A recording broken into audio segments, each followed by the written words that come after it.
What's up, everybody? TonyPizzaGuy here. Today we got a very interesting video. Every time I try to do... Stop it. Oh, man.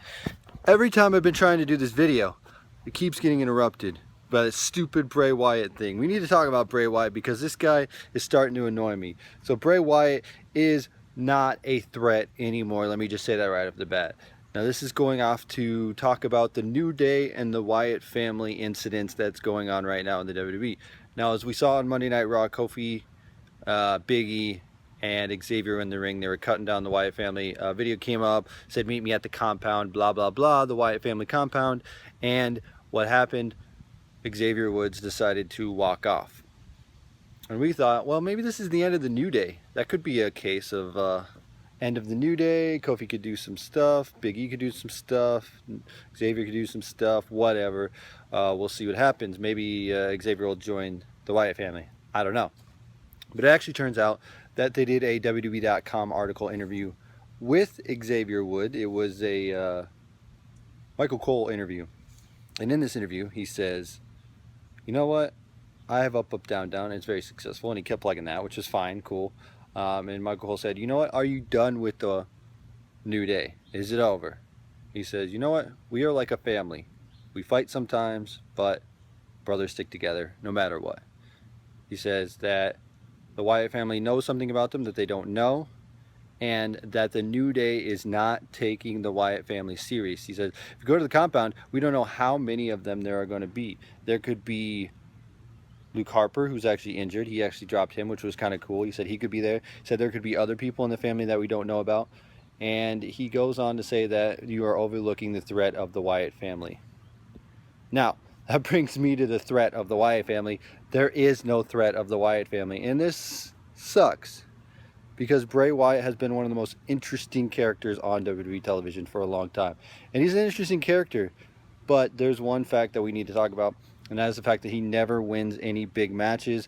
And I know you're going to say that he's won a lot of feuds. He had his stuff with Daniel Bryan where he won, but you could talk about the big money match, the big ones that really count, and that's WrestleMania, and those feuds don't get him anywhere. You talk about his stuff with John Cena.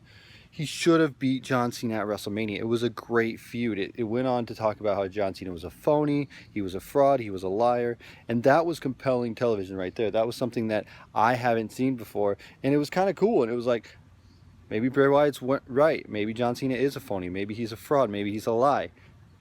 Why don't we have Bray Wyatt win, John Cena becomes a phony, and then we see what happens there, right? That's something that could happen.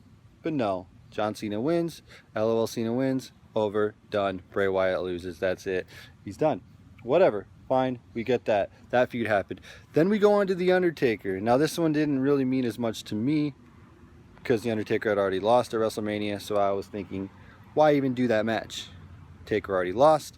No point in doing that match. So he ended up going against Taker. Taker won. Pyro. And that was it. Why? I don't know. Doesn't make any sense. The big matches that Bray Wyatt has been in, the ones that really, really count, he doesn't win. Then we fast forward a little bit to Roadblock. Talk about WWE Roadblock. It was supposed to be Bray Wyatt versus Brock Lesnar. It's going to be an awesome match, and we're going to look forward to that one finally happening, being a big match. Then it's turned into a 2-on-1 handicap match with Luke Harper. And then it's turned into Luke Harper versus Brock Lesnar. And well, it was still a handicap match, and then Brock Lesnar just throws him around and it's over. And Bray Wyatt leaves and done. End of story. So, what is the deal with that? Why not just have the Brock Lesnar Bray Wyatt match? Well, people are saying that Bray Wyatt was injured, he had to go, that was the deal. Let's talk about this fact as well when we're talking about the Wyatt families and them being not much of a threat. Bray Wyatt and the Wyatt family were strong for a while. You had Bray Wyatt, Luke Harper, Eric Rowan, and then you added Braun Strowman. At one point, I believe this was before Braun Strowman came in, I could be wrong on my Wyatt facts here, but before that happened, they were just saying, we're going to separate the Wyatts. You know, Luke Harper can go on his own, Eric Rowan can go on his own, Bray can be his own. And then, magically, they were just together again. And I don't understand why. It doesn't make any sense to me. Why put them back together when they just broke up? It seems like right now they're trying to push the Wyatts back as a threat, as a viable commodity in the WWE, something that we need to be afraid of, something that we need to fear. We need to have... I'm getting real sick and tired of that. All right. I moved in here because obviously outside wasn't working, but let's finish this up here. Bray Wyatt and the Wyatt families have not been a threat. They haven't won any big matches, and that's the problem with them. They have these big feuds where it seems like the payoff is just that they lose.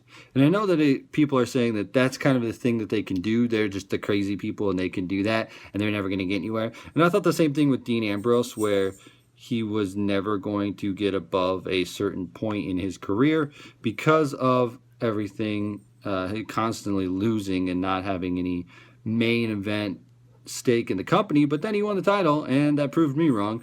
So that might be the case here with the Wyatt family. I think that they can be good if they are let to be good. That's the problem. You have to let them win and let them get some... If you want to be a real threat, you should have had him go against Cena and win. If you want to be a threat, have him defeat The Undertaker. You want to be a threat, have him beat Brock Lesnar. But they didn't do any of that. So now they're not a real threat. Who is the most that they've really beat? Kane? I don't know. That's about it. That's all I can think of right now. But the New Day is going to go into the compound, which I don't know what this is going to be. Hopefully this isn't like the final deletion that TNA did with the Hardy Boys. Hopefully that's not the case. Hopefully not.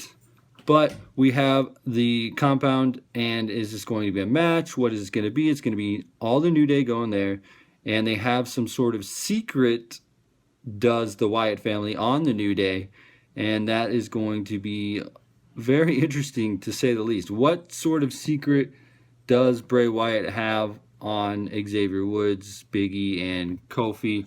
We'll have to wait and find out. It's going to be an interesting turn of events, I'm sure, because... Okay, let me just finish this video off here because it's obviously not working. Bray Wyatt needs to win, okay? Whatever this feud is, he needs to win. The New Day is the most popular trio right now going today. If he doesn't win, he's not going to look like a viable threat. You got me? You hear me, Bray Wyatt? You want to stop messing with my video? Please? I'm sick of it. Nobody likes to hear it. So, you have him win. That's the deal. Take Bray Wyatt, have him win, have him become the most deadliest triple threat tag team, whatever you want to call him. If you throw Luke Harper back in the mix, you add Sister Abigail, you make him as destructible as the New World Order was back in WCW, right? That's what I'm thinking. You do that, you're golden. But we'll have to wait and see. Anyway, guys, let me know what you think about Bray Wyatt. Honestly, I think this could be a turning point for him where he could actually get some momentum and do something good, but it just seems like you go 1 foot one way and then your other foot the other way. It's like you take 2 steps forward and 10 steps backwards. That's how it always is. It's like either Bray Wyatt gets injured or Luke Harper gets injured, or they decide to split the family, or they don't have the family together, and it just, or they come back together, and then I don't know. Hopefully they can do something cool with Bray Wyatt. We'll have to wait and see. Anyway, guys, let me know what you think in the comment section below. Sorry that we had so many interruptions with all that, but hopefully you made it through this video. If you're new to the channel, subscribe. Leave a comment in the comment section below. As always, TonyPizzaGuy. Frag out. I personally want to thank you guys for watching this video, taking your time out of the day to watch it, and I want to thank you for subscribing. This is something that I don't usually do at the end of a video, but I felt that it was necessary now because if you made it this far, you're really a somebody that I really look forward to seeing and talking to in the comment section and talking to on Twitter and Facebook and stuff like that. You really mean a lot to me, and I really want to just take a minute and thank you for subscribing to this channel. Also, I want to let you know that I do have a playlist of the must-see videos on my YouTube channel, which I've actually revamped my front of my YouTube channel. So if you want to check that out, that will link you to some of my most popular videos and also some of the videos that I think are very high quality right now on my channel. Right now, I'm trying to do a lot of discussion videos and some other type of videos, but let me know what you think of what's going on my YouTube channel currently, and check out some of those playlists. Again, thank you guys for subscribing again. I couldn't do any of this without you.